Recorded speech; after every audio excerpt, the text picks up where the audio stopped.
Some Democrats are doing something they thought they would never try to do to beat a controversial congressman from the opposing party. They're planning to vote in the Republican primary, hoping to stop Madison Cawthorn from getting reelected. Our Capitol reporter Michael Hyland live in Raleigh this afternoon. And Michael, is this idea actually catching on?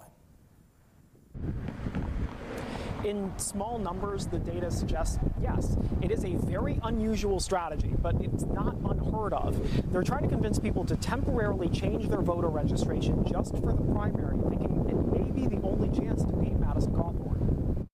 In his first term in Congress, Republican Madison Cawthorn has gained national attention repeatedly, often for making outrageous comments. Most recently, he claimed to have been invited to orgies and seen people using cocaine. From what I've seen, his support is eroding. Democrat Mo Davis ran against Cawthorn in the western part of the state in 2020 and lost. He's not running this time, but he is trying to defeat Cawthorn again. When Bill Clinton ran for president, they had the slogan, it's the economy, stupid.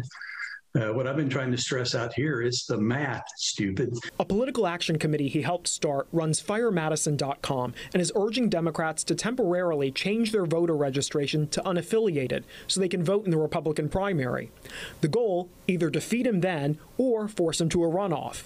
Davis says the district is likely too Republican-leaning for a Democrat to win in the fall. We can't change the math, but we can use the rules to our advantage. A spokesman for Cawthorn says he's pleased that his candidacy is causing Democrats to flee their own party. Well, it appears to be having a small effect. Andy Jackson studies elections at the conservative John Locke Foundation. So far this year, he says on average, in other congressional districts, about 700 Democrats have switched their affiliation. But in Cawthorn's district, it's more than 1,600. So this does happen. It generally doesn't succeed. The numbers here suggest that it probably won't succeed. Small numbers matter more in the primary than they do in the general election. So we have an opportunity.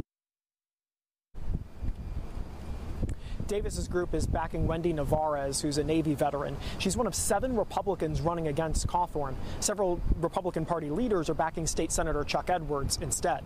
The last day for people to change their party affiliation before the primary is next Friday. Live in Raleigh, Michael Hyland, 9 on your side. Michael, thank you.